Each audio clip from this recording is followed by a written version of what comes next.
Hello student, welcome to Exambee. मैं विशाल पांडे आज आपके लिए सेशन लेके आया हूँ अरेंजमेंट से रिलेटेड कुछ क्वेश्चंस जो कि आपके जनरली हर एक बैंकिंग और इंश्योरेंस से रिलेटेड जितने भी आपके एग्जाम होते हैं उसमें पूछे जाते हैं, ठीक है।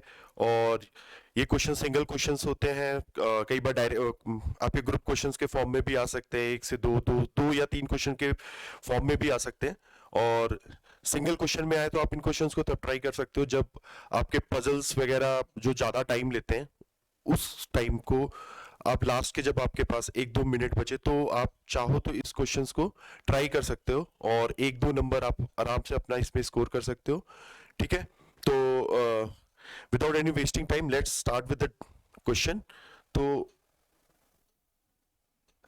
पहला क्वेश्चन हमारे पास है, देखो ये एक क्वेश्चन ऐसा है जो जिसमें कुछ इंफॉर्मेशंस दिए हुए हैं, कुछ अरेंजमेंट्स दिए हुए हैं आपको, कुछ ये कॉम्बिनेशन है लेटर्स न्यूमेरिकल प्लस सिंबल्स के साथ। तो ऐसे से एक आपको एक पैटर्न आ जाएगा और इनसे रिलेटेड आपसे एक दो सवाल पूछे जा सकते हैं प्रीलिम्स में, खासकर ये प्रीलिम्स में आपके मोस्ट ऑफ द टाइम आपको ये प्रीलिम्स में क्वेश्चंस मिलेंगे। तो let's start, C what the question is. Study the following arrangement and answer the following question. ठीक है, तो हमारे पास ये एक अरेंजमेंट दे रखा है।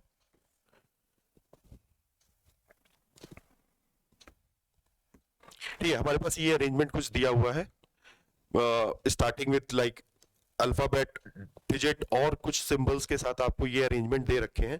तो इनको आप एक इसी से रिलेटेड आपसे क्वेश्चंस पूछे जाते हैं, ठीक है। So let's see what the first question is.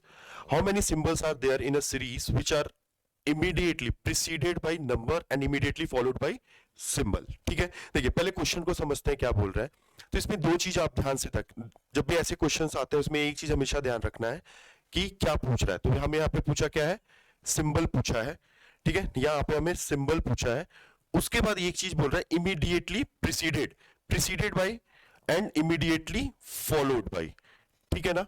Preceded का मतलब क्या हो गया आपका, जस्ट पहले कोई भी ऐसा सिंबल या कोई भी ऐसा नंबर है जिसमें ये बोल रहा है प्रीसीडेड, प्रीसीडेड मतलब उससे पहले, और इमीडिएटली प्रीसीडेड का मतलब जस्ट जो उसके पहले होगा।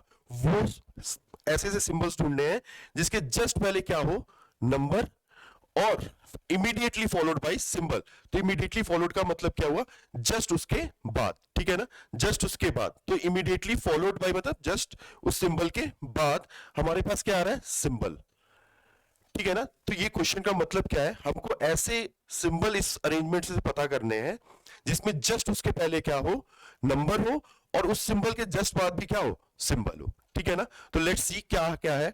यहां से अगर हम स्टार्ट करें तो सबसे पहले आप क्या करो, सिंबल पॉइंट आउट कर लो। तो हम अगर इस अरेंजमेंट में देखें तो अपने पास एक सिंबल ये है, एक सिंबल ये, एक सिंबल ये, एक सिंबल ये और एक सिंबल ये, ठीक है। तो total 5 symbols we are having in this arrangement. तो ये जो 5 सिंबल है, अब इस सिंबल में से हमें क्या पता करना है, ऐसे सिंबल्स को हमें पॉइंट आउट करना है जो सिंबल पहले, उसके पहले क्या हो, नंबर हो, और नेक्स्ट उसके बाद क्या हो, सिंबल हो, ठीक है। तो पहले डॉलर सिंबल को देखते हैं, तो इसके पहले नंबर है, हाँ ठीक है भाई, हमारा पहला कंडीशन तो फॉलो हो रहा है। क्या सेकंड कंडीशन फॉलो हो रहा है, नहीं, ये ओ है, ठीक है। यहां पे क्या आ गया, जस्ट उसके बाद एक लेटर आ गया है, ना कि सिंबल है। तो ये डॉलर वाला जो पॉइंट है ये हमारा सिंबल नहीं काउंट होगा as per the question requirement, ठीक है। नेक्स्ट अगर हम देखें तो हैश एक सिंबल है, इससे पहले एक नंबर आया हुआ है और इसके जस्ट बाद आप देखोगे तो एक सिंबल आया हुआ है। सो इस सिंबल को हम अपने क्वेश्चन के अकॉर्डिंग जो इंफॉर्मेशन दिया है या जो भी क्वेश्चन में पूछा है उससे रिलेटेड अगर हम देखेंगे तो ये सिंबल हमारे आंसर में आ सकता है। तो हमें एक सिंबल तो अपने पास मिल गया है, ठीक है, कि जो उसके पहले जस्ट नंबर है और जस्ट उसके बाद क्या है, सिंबल है, ठीक है। चलिए नेक्स्ट सिंबल देखते हैं। नेक्स्ट सिंबल उसके बाद है क्या है, स्टार सिंबल या एस्टेरिक सिंबल। तो उससे पहले अगर हम देखें तो क्या है, हैश सिंबल है। तो हमें जो कंडीशन पूछी गई है इमीडिएटली प्रीसीडेड बाय नंबर, तो ये कंडीशन यहाँ पे फॉलो नहीं हो रही है, इसलिए हम क्या करेंगे, ये स्टार वाला सिंबल को नहीं काउंट करेंगे, ठीक है ना। हमारा पहला ही कंडीशन क्या हो गया, यहाँ पे फॉल्स हो गया है, तो हम इसको क्या करेंगे, एलिमिनेट कर देंगे या इसको इग्नोर कर देंगे। चलिए नेक्स्ट सिंबल देखते हैं। तो हमारे पास नेक्स्ट सिंबल क्या है, एट द रेट है, ठीक। अब एट द रेट के पहले क्या है, लेटर है, लेकिन हमें क्या चाहिए था, हमें तो चाहिए था नंबर, तो नंबर यहाँ पे हमें दिख नहीं रहा है, ठीक है ना। तो इसलिए हम क्या करेंगे, इसको भी कैंसिल आउट कर देंगे। चलिए नेक्स्ट सिंबल देखते हैं। नेक्स्ट सिंबल है अपना एंड। अच्छा अब इसके पहले देखो लेटर आ गया है, ठीक। तो लेटर हमें चाहिए नहीं, हमें चाहिए क्या था, नंबर चाहिए था।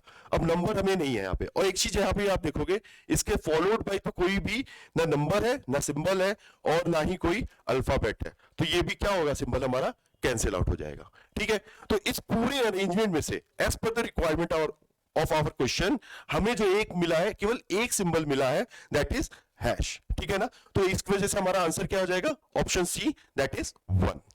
ठीक है ना, तो देखिए इस तरीके से क्वेश्चन आपके जनरली आते हैं प्रीलिम्स में, हर एक बैंकिंग और इंश्योरेंस से रिलेटेड सारे एग्जाम में आते हैं।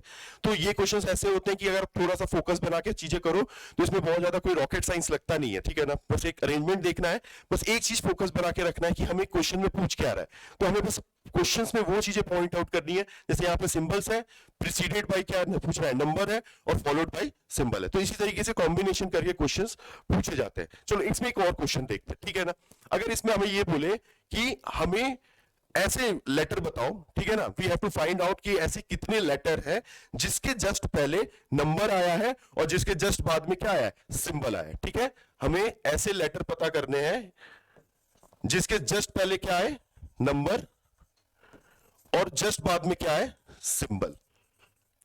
ठीक है, तो अगर इसको आप देखो तो लेटर, पहले से लेटर्स बहुत सारे हैं हमारे पास इसमें है, तो ए देखोगे तो ए के पहले कोई भी चीज आई नहीं रही है, तो ए को कैंसिल आउट कर दिया। एम को देखते हैं, एम के जस्ट पहले क्या आ रहा है, एक लेटर आ रहा है, एम के जस्ट पहले क्या आ रहा है, एक लेटर आ रहा है, तो हमारा ये जो कंडीशन है कि लेटर से जस्ट पहले क्या आना चाहिए, नंबर आना चाहिए, लेकिन हमारे पास क्या आ रहा है, हमारे पास आ रहा है लेटर, तो हम एम को भी छोड़ देंगे। अब देखिए इसके बाद नंबर है, सिंबल है, यहां हम आए तो हमारे पास लेटर आया। ठीक, ओ एक ऐसा लेटर है जिसके पहले क्या है, सिंबल है, लेकिन हमें चाहिए क्या, नंबर, तो ये नंबर भी नंबर नहीं है, तो इसको भी हम, लेटर को भी हम क्या करेंगे, कैंसिल आउट कर देंगे और इसको हम नहीं कंसिडर करेंगे। इसके जस्ट पहले देखो तो जे है और उसके पहले क्या है, लेटर है, तो हमारा नंबर वाला कंडीशन नहीं फुलफिल है, तो हम इसको भी कैंसिल आउट कर सकते हैं। कर दिया, फिर बी आया, बी से जस्ट पहले देखो तो क्या है, नंबर है।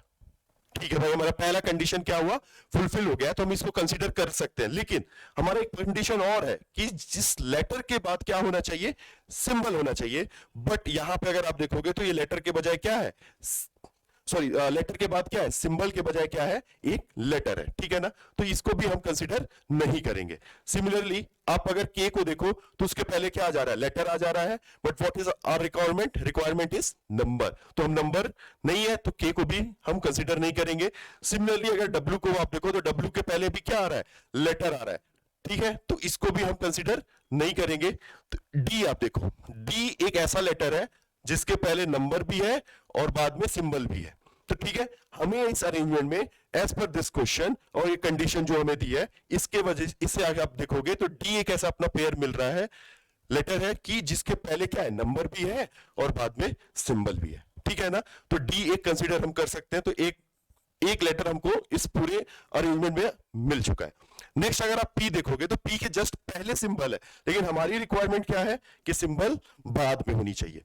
ठीक है ना, तो ये सिंबल यहां पे भी बाद में होनी चाहिए थी, है पहले, तो इसलिए पी को भी हम क्या करेंगे, कैंसिल आउट कर देंगे और कंसीडर नहीं करते। सिमिलरली ई के साथ देखोगे तो ई के पहले भी आपका क्या है, पी है, जो कि एक क्या है, लेटर है, हमें चाहिए क्या, नंबर, तो इसलिए हम पी को भी कंसीडर नहीं करेंगे और ई को भी कंसीडर नहीं कर रहे हैं। उसके बाद तो मान लीजिए आपका सिंबल आ गया है। ठीक है ना, तो इस तरीके से कुछ कॉम्बिनेशंस बनाते हैं, कुछ डिफरेंट डिफरेंट कंडीशंस कर देते हैं और ऐसे ही अरेंजमेंट आपके बना के दे दिए जाते हैं और इससे रिलेटेड कुछ क्वेश्चंस इस तरीके से कुछ कंडीशंस बना के पूछे जाते हैं। ठीक है ना, तो ये जनरल इस पे आप हमेशा एक फोकस के साथ अगर देखो और कंडीशंस को वॉच आउट करो तो आपके ये क्वेश्चंस बहुत जल्दी हो सकते हैं और आप आराम से 1 मार्क्स गेन कर सकते हो। अगर 2 के सेट में आ रहा है तो 2 मार्क्स इजीली आप गेन कर सकते हो। ठीक है, चलो नेक्स्ट क्वेश्चन पे चलते हैं। नेक्स्ट क्वेश्चन क्या बोल रहा है, सेम अरेंजमेंट है, इसमें क्वेश्चन क्या है, find the value of following expression, क्या है expression, x plus y into z. ठीक है ना, अब देखो इसमें आपका बेसिक मैथ्स भी आ जा रहा है और एक बेसिक रीजनिंग भी आ जा रही है। ठीक है ना, अब देखो x plus y into z बोला है, अब x क्या है, where x is equal to number of alphabet in the series and y is a number of digit and z is a number of symbol। ठीक है, तो इसमें हमें क्या करना है, ये जो अपने पास अरेंजमेंट दिए हुए हैं, इन अरेंजमेंट में से कितने अल्फाबेट है उनको काउंट करना है, उसके बाद उसमें कितने डिजिट यूज हो रहे हैं या जितने न्यूमेरिकल नंबर यूज हो रहे हैं, नंबर ऑफ डिजिट्स, उनको काउंट करना है, और z हमारा क्या है, नंबर ऑफ सिंबल्स। ठीक है, तो चलिए पहले काउंट करते हैं। तो लेटर अगर काउंट करें तो हम यहां पे ये लिख लेते हैं एक्स वाई एंड जेड। ठीक है ना, चलिए अब नंबर अल्फाबेट काउंट करते हैं। तो 1 2 3 4 5 6 7 8 9 10, तो टोटल नंबर ऑफ अल्फाबेट कितने हो गए? 10 हो गए। ठीक है, अब नंबर ऑफ डिजिट काउंट कर लेते हैं। तो नंबर ऑफ डिजिट आप देखोगे तो 1 2 3 4 5 6 एंड 7, तो नंबर ऑफ डिजिट कितने हो गए? 7 हो गए। अब नंबर ऑफ सिंबल्स कितने हैं? नंबर ऑफ सिंबल्स देखोगे तो एक $1, हैश 2, एस्टेरिक 3, @4 और एंड क्या हो गया? 5। तो टोटल नंबर ऑफ सिंबल्स कितने हो गए अपने पास? 5 हो गए। तो ये z इज इक्वल टू कितना हो गया? 5 हो गया। अब अपने पास एक्सप्रेशन क्या है कि दिया हुआ है? अपने पास एक्सप्रेशन दिया हुआ है x plus y into z. ठीक है, अब देखो इसमें आप बोधमास रूल लगाओगे तो पहले क्या आना चाहिए? Product, and then we add the value of x into it. ठीक है ना, तो y इंटू जेड कितना हो गया? y इंटू जेड हो गया अपना 7 इंटू 5 एंड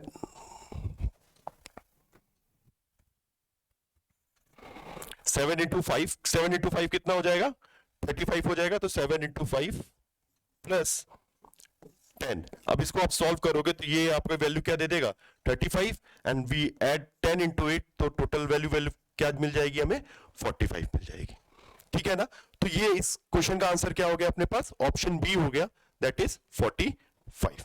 ठीक है, तो ऐसे आपको नंबर ऑफ काउंटिंग दे सकते हैं। ठीक है ना, तो इसमें आप x plus y into z कर लिए। कई बार क्या होगा कि हो सकता है x into y into z कर दे। तो डिफरेंट मैथमेटिकल ऑपरेशन यूज करके इस तरीके से क्वेश्चंस जो है आपसे पूछे जा सकते हैं एग्जाम में, और ये क्वेश्चंस बहुत ज्यादा टफ नहीं होते।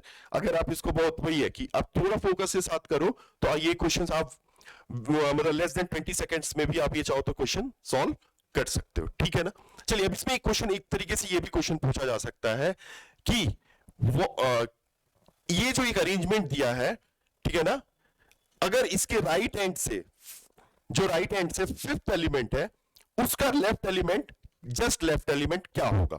ठीक है, क्या बोल रहा हूं मैं कि इस अरेंजमेंट में राइट हैंड से अगर फिफ्थ एलिमेंट है कोई, तो उस फिफ्थ एलिमेंट के नेक्स्ट जो लेफ्ट होगा, उसका जो लेफ्ट होगा वो एलिमेंट क्या होगा? चलिए देखते हैं क्या हो सकता है। 1 2 3 4 5, 5 है, फिफ्थ पोजीशन पे क्या है हमारे पास? डी है, और इसका लेफ्ट क्या होगा? 3 है।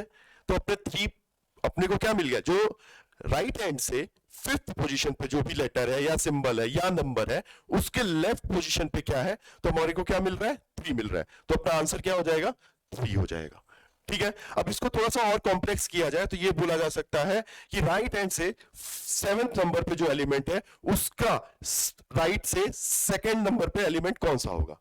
आई विल रिपीट कि राइट हैंड से जो सेवेंथ एलिमेंट है, उसके राइट में सेकंड एलिमेंट क्या होगा? तो वी विल काउंट, फिफ्थ तक आए थे, डी था, 6 एंड 7, तो सेवेंथ पोजीशन पे हमारे पास 7 है, और इसका राइट पोजीशन पे अगर सेकंड पोजीशन देखोगे राइट से, सेवेंथ के राइट के सेकंड पोजीशन पे देखोगे तो क्या मिल रहा है अपने को? डी मिल रहा है। तो अपना आंसर क्या हो जाएगा? इसका डी हो जाएगा। ठीक है ना, तो इस तरीके से कुछ कुछ कॉम्बिनेशन करके क्वेश्चन पूछे जाते हैं आपके एग्जाम में। ऐसे अरेंजमेंट दे दिए जाएंगे जिसमें आपका कॉम्बिनेशन किसका रहेगा? अल्फाबेट का रहेगा, डिजिट्स का रहेगा और सिंबल का रहेगा। इन सारी चीजों को लेके एक अरेंजमेंट बनाया जाएगा, और ये जितने क्वेश्चन हमने डिस्कस किए इससे रिलेट, इसी से मिलते जुलते आपके क्वेश्चन प्रीलिम्स में हर बैंकिंग और इंश्योरेंस रिलेटेड एग्जाम में आपको आते हैं। ठीक है, तो ऐसे क्वेश्चंस आप जरूर प्रैक्टिस करो, क्योंकि ये एक पावर प्ले क्वेश्चन होता है जिसको आप फटाफट करके और फटाक से नंबर अपना गेन कर सकते हो। चलिए अब एक नेक्स्ट टाइप क्वेश्चन देखते हैं। अब इस क्वेश्चन में क्या बोल रहा है? अब देखो, अभी तक हमने एक अरेंजमेंट देखा था जिसमें अल्फाबेट भी थे, सिंबल भी थे और नंबर भी थे, बट इस क्वेश्चन में अगर हम देखें तो यहाँ पे केवल नंबर है या केवल डिजिट्स है। ठीक है, तो ये इस टाइप के भी क्वेश्चंस आपके, ये जनरली आपका ग्रुप क्वेश्चंस में नहीं आता है, ये जनरली आपका ऐसे ही सिंगल क्वेश्चन आएगा, और ये क्वेश्चंस आप तब कर सकते हो वही जब आपके लास्ट के 1-2 मिनट बचते हैं, 1 मिनट बचते हैं, जिस टाइम पे अपना पजल कर सकते हो, ना कोई ऐसे ग्रुप क्वेश्चंस कर सकते हो जिनमें 3 या 4 रिलेटेड क्वेश्चंस होते हैं। तो इस क्वेश्चंस को आप ट्राई कर सकते हो लास्ट के जो आपके 1-8 मिनट बचते हैं ना, उस टाइम पे आप और कोई पजल वगैरह तो सॉल्व नहीं कर सकते, तो आप इसको देख सकते हो, इसको सॉल्व कर सकते हो। ठीक है, ऐसे ऐसे क्वेश्चन। चलिए क्वेश्चंस देखते क्या है। If all the digits of the number 5 8 7 9 8 4 5 2 1 are arranged in increasing order, ठीक है ना, increasing order, the sum of fifth and six digit of the number thus formed is, ठीक है। अब ये क्या बोल रहा है कि हमारे पास ये सर्टेन डिजिट्स दिए हुए हैं, इनको हम अगर इंक्रीजिंग ऑर्डर में अरेंज कर दें, ठीक है ना, इंक्रीजिंग ऑर्डर में अरेंज कर दें, तो फिफ्थ एंड सिक्स डिजिट जो होगा कहां से, लेफ्ट हैंड से। ये चीज हमेशा नोटिस करने वाली होती है, लेफ्ट हैंड की राइट हैंड। क्यों? क्योंकि अगर आप लेफ्ट हैंड और राइट हैंड को नहीं देखोगे तो आपका नंबर ऑफ डिजिट जो काउंट कर रहे हो फिफ्थ और सिक्स, ये पोजीशन क्या करेगी, बदल सकती है, ठीक है। कोई पैलिंड्रोम तो नंबर है नहीं कि लेफ्ट से काउंट करो तो भी वही आएगा और राइट से काउंट करो तो भी वही आएगा। यहां पे क्या है, हमें दो चीज हमेशा ध्यान रखनी है कि अरेंज किस में कर रहा है, इंक्रीजिंग ऑर्डर कि डिक्रीजिंग ऑर्डर, और पोजीशन जो बोल रहा है वो नंबर ऑफ पोजीशन और प्लस किस एंड से पोजीशन बोल रहा है, वो बहुत ज्यादा इंपॉर्टेंट होता है। अगर ये तीन चीज अगर आप कंसीडर करते हो तो ये क्वेश्चंस भी बहुत जल्दी आराम से हो सकते हैं, ठीक है। चलो क्वेश्चन को सॉल्व करके देखते हैं क्या आंसर आता है अपना। अगर इसको इंक्रीजिंग ऑर्डर में करोगे तो सबसे पहले क्या आ जाएगा, 1 देन 2 3 इसमें है नहीं, 4 हमको मिला है, 4 लिख लिया। अब ये भी देखो इसमें कई सारे डिजिट्स क्या है ना, रिपीटेड है, तो जो रिपीटेड डिजिट है उनको एज पर देयर ऑर्डर या अरेंजमेंट में जितने टाइम वो रिपीट हो रहे हैं उतने टाइम हमें इस चीज को लिखना पड़ेगा। तो 4 एक बार आया तो हम केवल 4 को एक बार लिख देंगे। नेक्स्ट डिजिट अपना क्या है, 5 है, तो 5 दो बार रिपीट हो रहा है तो इसको हम 5 लिख दिए, हम दो बार 5 को कंसिडर करेंगे। अब इसमें 6 है नहीं, नेक्स्ट डिजिट क्या आता है, 7, 7 दिया हुआ है तो हम 7 लिख लेंगे। 8 नेक्स्ट आएगा, 8 दिया और 8 दो बार है तो हम दो बार 8 को लिख लेंगे। फिर अपना नेक्स्ट क्या है, 9 है, ठीक है ना, तो हम 9 को लिख लिए, ठीक है। अब एक बार क्या करते हैं, हम इसको काउंट कर लेते हैं, क्या जितने नंबर ऑफ डिजिट यहां पे है उतने नंबर ऑफ डिजिट यहां पे है, 3 6 9 3 6 9, ठीक है। हमने सारे डिजिट्स को अरेंज कर लिया है। अब नेक्स्ट पार्ट क्या है क्वेश्चन का कि लेफ्ट हैंड से फिफ्थ और सिक्स डिजिट, तो ये हमारा लेफ्ट हैंड हो गया। इस हैंड से अगर देखोगे 1 2 3 4 5, फिफ्थ पोजीशन पे क्या आ रहा है आपका 5, सिक्स पोजीशन पे क्या आ रहा है आपका 7, तो 5 प्लस 7 किया तो आंसर क्या आ गया, आंसर क्या आ गया, 12 आ गया। आंसर अपना क्या आ गया, 12 आ गया। तो ऑप्शन क्या हो जाएगा अपना, सी हो जाएगा। Option C will be our answer, ठीक है ना। ये चीज क्लियर हुई, ठीक है। अब यहां पे जैसे ये फिफ्थ सिक्स बोला है, लेट्स सी अगर इसको हम ये बोलते कि जो राइट एंड से, ठीक है, इसको इंक्रीजिंग ऑर्डर ही मान लिया, ठीक है। अब इसको हम बोलते हैं कि राइट एंड से, जो राइट एंड है आपका, राइट एंड से third position and fourth position, ये पोजीशन कुछ भी हो सकती है, फोर्थ फिफ्थ सिक्स सेवन, हाँ इतनी पोजीशन ही देंगे जितने यहाँ पे डिजिट है। मान लीजिए अपने पास डिजिट कितने थे, 9 थे, तो विद इन 9 ही वो पोजीशन बोलने वाले हैं। तो हम इस क्वेश्चन, एक क्वेश्चन और कंसीडर करते हैं कि राइट हैंड से जो हमारा थर्ड और फोर्थ पोजीशन पे एलिमेंट है उसका प्रोडक्ट क्या होगा।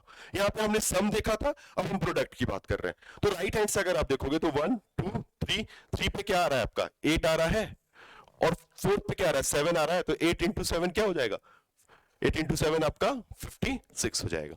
तो ये आपका आंसर हो जाएगा, जो हमने अभी नेक्स्ट क्वेश्चन कंसीडर किया है कि राइट हैंड से थर्ड और फोर्थ पोजीशन पे कौन सा एलिमेंट, ठीक। तो ये कुछ तरीके के क्वेश्चंस हैं, एक टाइप ये होता है, इसमें ये जनरली सिंगल फॉर्म क्वेश्चन में आएगा आपका, और ये आप बहुत इजी तरीके से, बहुत ही आसानी से इसको कम टाइम में आप कंसीडर करके इसको सॉल्व कर सकते हो। बस हाँ, इन क्वेश्चंस में कोई बहुत ज्यादा वो नहीं होता, लॉजिक नहीं होता, सिंपल आपको स्टेटमेंट अच्छे से रीड आउट करना है फोकस के साथ, और इस क्वेश्चन को करने में हार्डली आपके 30 सेकेंड्स लगते हैं, इससे ज्यादा नहीं लगेंगे, ठीक है। चलिए नेक्स्ट क्वेश्चन देखते हैं। नेक्स्ट क्वेश्चन क्या है, if all the prime digit of a number 6 4 9 7 8 4 3 9 5 6 are written first, किस ऑर्डर में, इन इंक्रीजिंग ऑर्डर। अब ये इंक्रीजिंग ऑर्डर देखो, इस followed by even digit in increasing order, then odd digit in increasing order, then which is the seventh digit from the right hand after rearrangement, ठीक है ना। देखिए अब इस क्वेश्चन में क्या बोल रहा है, अपने को ये एक सेट ऑफ डिजिट्स दिए हुए हैं, एक नंबर दिया हुआ है, और इसमें क्या करना है हमारे को कि जो प्राइम डिजिट है उनको सबसे पहले अरेंज करना है किस ऑर्डर में, इंक्रीजिंग ऑर्डर में। फिर जितने इसमें इवन डिजिट है उनको रीअरेंज करना है किसमें, इंक्रीजिंग ऑर्डर में, और उसके बाद जितने ऑड डिजिट है उनको अरेंज करना है किस ऑर्डर में, इंक्रीजिंग ऑर्डर में, ठीक है। उसके बाद हमें बताना है कि जो 7 डिजिट है, ठीक है ना, 7 डिजिट है from the right hand after rearrangement. तो जो ये रीअरेंजमेंट हुआ है उसमें अगर हम राइट हैंड से देखें तो उसमें 7 डिजिट कौन सा आ रहा है उस अरेंजमेंट में, वो हमको इस क्वेश्चन में बताना है, ठीक है ना। तो प्राइम नंबर, आई होप सबको प्राइम नंबर मालूम होगा, नहीं होगा तो मैं एक बार इसको बता देता हूं। प्राइम नंबर वो जिनके नंबर ऑफ फैक्टर्स अगर काउंट करो तो केवल 2 हो, ठीक है ना। वो फैक्टर्स कौन से, वो फैक्टर वो खुद नंबर भी होगा और दूसरा फैक्टर क्या होगा उसका 1 होगा, ठीक है ना। तो ऐसे अगर आप डिजिट देखो तो इसमें कौन से डिजिट है ऐसे, तो उनको हमें क्या करना है, उनको हमें इंक्रीजिंग ऑर्डर में अरेंज करना है पहले। तो यहां पे आप देखो तो 3 एक है आपका, 7 है एक आपका, और 5 एक है जो आपका प्राइम नंबर होगा, ठीक है ना। तो हम इसको क्या करते हैं, इंक्रीजिंग ऑर्डर में अरेंज कर लेते हैं, ठीक। तो लिख लिया 3, देन 5 एंड देन 7।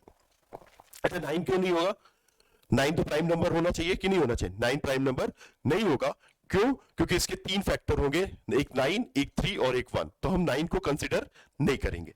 नेक्स्ट क्या बोला है, नेक्स्ट बोला है अपने को कि हमें इवन डिजिट्स को क्या करना है, अरेंज करना है, किसमें, इंक्रीजिंग ऑर्डर में। तो हमारे पास इवन डिजिट 6 है, 4 है, 8 है, 4 है एंड देन 6 है, ठीक है ना।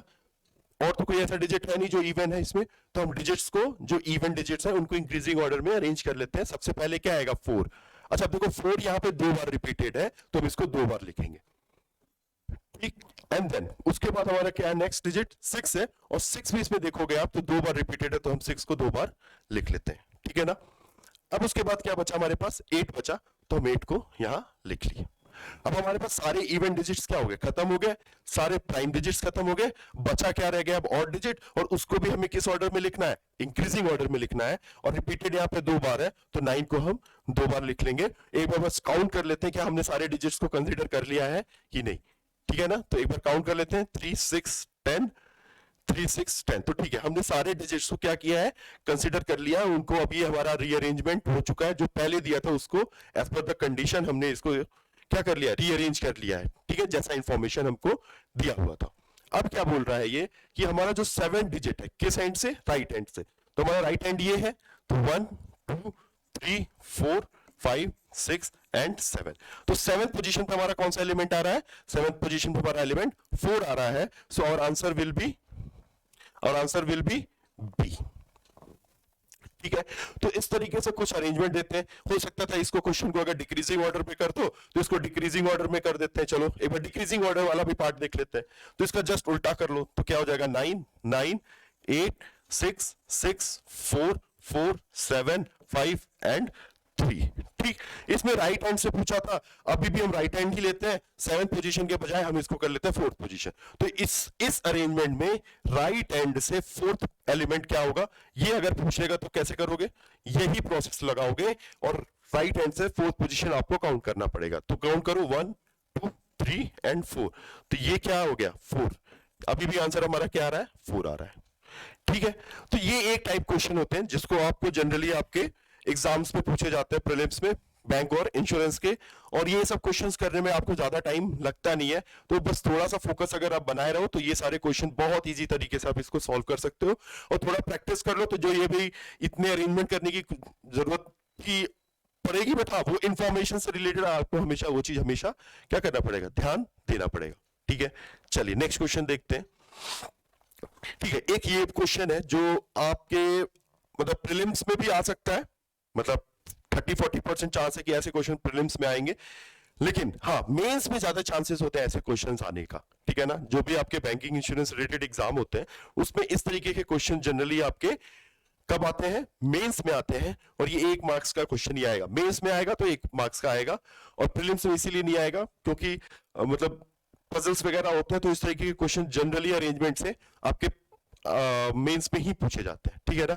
Let's see what's the question is, given below are 4 combination 1 2 3 and 4 of 5 word. In each combination you have to arrange the letter in English alphabetical order, ठीक है। अब देखो अभी तक हम नंबर की बात कर रहे थे, अब यहाँ पे अल्फाबेटिकल ऑर्डर बोल रहा है इंग्लिश का। इंग्लिश का अल्फाबेटिकल ऑर्डर बोले तो A to Z तक जो हम सीरीज पढ़ते हैं पूरा ABCD से लेके Z तक जो जाएंगे that will be your alphabetical order. तो हमें जितने भी ये चीजें बोल रहा है इनको हमें किस ऑर्डर में अरेंज करना है, अल्फाबेटिकल ऑर्डर, ठीक है ना, फ्रॉम लेफ्ट टू राइट। ठीक है ना, हमें लेफ्ट टू राइट इसको अरेंज करना। अगर ये राइट टू लेफ्ट बोलता तो राइट टू लेफ्ट करते, लेफ्ट टू राइट बोला तो लेफ्ट टू राइट करेंगे, मतलब लेफ्ट टू राइट ये जाएगा, राइट टू लेफ्ट इसका जस्ट अपोजिट हो जाएगा। ठीक है ना, तो लेफ्ट टू राइट हमें ये जो नीचे 4 वर्ड्स दिए हैं, हर एक वर्ड को उनका जो भी अल्फाबेटिकल ऑर्डर में सीरीज है उस तरीके से लेफ्ट टू राइट हमें इसको अरेंज करना है। ठीक है, then each combination the first letter from the left hand is numbered as 1, capital Roman number 1। इसमें क्या करेंगे, हम उसको एक पोजीशन दे देंगे। ठीक है ना, देखो अगर ये आप फर्स्ट वर्ड देखो तो इसमें 5 लेटर है। when you arrange it, ठीक है, when you arrange it in increasing order as per the English alphabetical order, तो इसमें क्या हो जाएगा, आपको एक पोजीशन बनती जाएगी। जैसे ये 5 लेटर है तो 5 पोजीशन बनेगी, और हर एक पोजीशन को हम क्या करेंगे, 1 नेक्स्ट उसका जो होगा सेकंड, नेक्स्ट जो होगा third, fourth and fifth will denote the position of the letters from the left hand. ठीक, अब जैसे ये POUXH दिया है, इसको जब आप अल्फाबेटिकल ऑर्डर के सिस्टम से अरेंज करोगे लेफ्ट टू राइट, तो इसमें आपके 5 लेटर बनेंगे।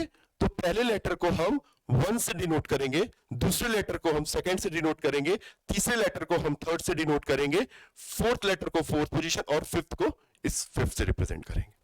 ठीक है ना, तो इसमें हमारे पास 4 वर्ड दिए, इनको जब भी आप अभी अरेंज करेंगे तो देखेंगे, तो 5 लेटर को हम ये पोजीशन वैल्यू दे देंगे। चलिए आगे क्या बोल रहा है ये देखते हैं। From each of the given words, the letter which are at the same position are clubbed together. The letters which are at the position 1 will form a word if taken in the order of combination 1, 2, 3 and 4 respectively, and similarly from 1, 2, 3, 4 and 5, then how many meaningful words will be formed? ठीक है, अब देखो इस part में क्या कह रहा है, जब आप इसको अरेंज कर लोगे, इसको अरेंज कर लिया, इसको अरेंज कर लिया, इसको अरेंज कर लिया, इसको अरेंज कर लिया, ठीक है, तो इसके जिस जो नंबर पोजीशन है 1, इसका 1 पोजीशन, इसका 1 पोजीशन, इसका 1 पोजीशन और इसका 1 पोजीशन, इन सारों को क्या करेंगे, हम क्लब कर लेंगे। क्लब करने का मतलब क्या हुआ, एक उन सारे लेटर्स को जोड़ के एक वर्ड बना लेंगे। तो ऐसे हमारे पास कितने वर्ड्स बनेंगे, 5 वर्ड्स बनेंगे। ठीक है ना, क्योंकि 5 लेटर है तो 5 वर्ड्स बनेंगे। अब वो 5 वर्ड्स जो बनेंगे, उस 5 वर्ड में अगर हम देखें तो हमारे पास कितने मीनिंगफुल वर्ड बनेंगे। ठीक है ना, वर्ड तो बनेंगे ही बनेंगे, क्या हमारा जो डिक्शनरी होता है उससे रिलेटेड कोई मीनिंगफुल वर्ड बनेगा कि नहीं बनेगा, और बनेगा तो कितने बनेंगे, ये चीज ही इस क्वेश्चन में पूछ रहा है। ठीक है ना, चलिए क्वेश्चन समझ में आया तो इसके सॉल्यूशन पे चलते हैं हम। तो इसको सॉल्यूशन देखिए, हमारे पास क्या दिया है, POUXH। ठीक है, यहां पे लिख लेते हैं POUXH। नेक्स्ट आपका UVQDW, UVQDW। नेक्स्ट वर्ड हमारे पास है BVRDY, BVRDY। And the next question is, next word is EBFMD, EBFMD।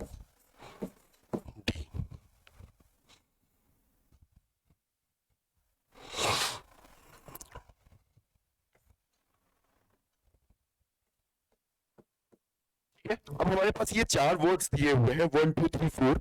अब इसमें क्या होगा, इनको हमें अरेंज करना है अल्फाबेटिकल ऑर्डर में, तो इनको हम सबसे पहले अरेंज कर लेते हैं। तो सबसे पहले इनमें सबसे छोटा लेटर क्या है, H, तो H को लिख लिया। उसके बाद नेक्स्ट कौन सा छोटा है, O। उसके बाद कौन सा है, P। उसके बाद क्या है, U। और उसके बाद क्या है, X आ गया। अब तो ये हमारे पास कितने लेटर है, 5 लेटर है, तो इसमें H को हम पोजीशन क्या दे दिए, 1, O को क्या दे दिया सेकंड, P को क्या दे दिया थर्ड, और U को हमने दे दिया फोर्थ, और X को हमने दे दिया 5। यही चीज तो बोला था ना पीछे क्वेश्चन में, कि जब हम इनको अरेंज करेंगे from left end is numbered as 1, the second letter from the left hand is numbered as 2 and so on। तो 1, 2, 3, 4 and 5 5 लेटर था, तो पांचों लेटर को हमने क्या किया, एक एक पोजीशन दे दिया। सिमिलरली इसको भी हम चलो अरेंज करते हैं अल्फाबेटिकल ऑर्डर में। अगर तो सबसे पहले हमारे पास क्या आ गया, D। फिर कौन सा लेटर आएगा अपने पास, Q, then U and then V and then W। अब देखो ये फर्स्ट पोजीशन, ये सेकंड पोजीशन पे, ये थर्ड पोजीशन, ये fourth and fifth position is W। Next letter को, अगर नेक्स्ट वर्ड को हम देखें तो सबसे पहले क्या आ जाएगा, B, देन D। फिर उसके बाद हमारे पास क्या आ जाएगा, R, फिर V एंड देन Y। ठीक है, सिमिलरली जो फोर्थ वर्ड है उसको अरेंज करो, तो B, then D, then E, and then F, and then M. ठीक, तो ये अभी हमने क्या कर लिया, इसका रीअरेंजमेंट कर लिया और इनके पोजीशंस की वैल्यू दे दी हमने, ठीक है ना। अब तो नेक्स्ट पार्ट में क्या बोला था कि जितने सेम पोजीशन, जैसे 1 वाला, इनको क्लब कर लेंगे, सेकंड वाले पोजीशन पे सारे वर्ड को क्लब कर लेंगे, और third, fourth and fifth similarly सारे जो वर्ड्स लेटर्स को क्लब करके वर्ड बनेगा, उनमें से कौन सा कितने मीनिंगफुल वर्ड बन रहे हैं, हमें वही इस क्वेश्चन में बताना है, ठीक है ना। चलिए, तो फर्स्ट वाला अगर क्लब करोगे आप, तो आपका क्या बन जा रहा है, आपका बन जाएगा HDBB, ठीक है। एज पर आवर डिक्शनरी ऐसा कोई वर्ड एग्जिस्ट ही नहीं करता है, तो ये मीनिंगफुल वर्ड तो बना ही नहीं रहा है, तो ये हमारा पेयर कैंसिल आउट हो जाएगा, ठीक है ना। नेक्स्ट आता है अपना O, Q, D and D। अब इस वर्ड को भी अगर देखोगे तो हमारी डिक्शनरी में ऐसा कोई वर्ड एग्जिस्ट नहीं करता है, तो ये भी कोई मीनिंगफुल वर्ड तो है नहीं। चलिए थर्ड पोजीशन पे देख लेते हैं। थर्ड पोजीशन को अगर क्लब करोगे तो क्या बनेगा, PURE। तो ये वर्ड क्या है, प्योर। प्योर मतलब शुद्ध, तो ये एक मीनिंगफुल वर्ड है, तो इसको हम कंसिडर करेंगे, इसको हम काउंट करेंगे जो हमारे क्वेश्चन की रिक्वायरमेंट है, ठीक है। नेक्स्ट फोर्थ देखो, तो UVVF, तो UVVF कोई वर्ड ऐसा एग्जिस्ट तो करता नहीं है, तो UVVF भी कैंसिल आउट हो गया। सिमिलरली आपका X, W, Y और M आएगा, और ये भी कोई एक मीनिंगफुल वर्ड नहीं है, तो ये भी क्या करेंगे, हम कैंसिल आउट कर देंगे, ठीक है। तो ये जो हमारे पास 5 वर्ड्स बने, सॉरी हाँ 5 वर्ड्स जो बने, इसमें एक ही मीनिंगफुल वर्ड है, एंड दैट इज प्योर। तो कौन से पोजीशन पे था, थर्ड पोजीशन पे था, है ना। और जो फर्स्ट, सेकंड, फोर्थ और फिफ्थ पे बने हैं वो तो है ही नहीं, वो तो वर्ड ही नहीं बन रहे हैं, वर्ड तो बन रहे हैं, मीनिंगफुल वर्ड नहीं बन रहे हैं। तो हमारे ऑप्शन में देखा जाए तो क्या क्या ऑप्शन दिया था, ओनली 3, ओनली 2 एंड 4 गलत, ओनली 1, 3 एंड 4 गलत, ओनली 5, 4, 2 गलत, ओनली 4 गलत। हमारे पास एक ही वर्ड बन रहा है, that is pure, and that is at the position number 3। तो अपना ए ऑप्शन जो होगा वही क्या होगा, सही होगा, ठीक है। तो ये कुछ क्वेश्चंस थे अरेंजमेंट से रिलेटेड, ठीक है ना।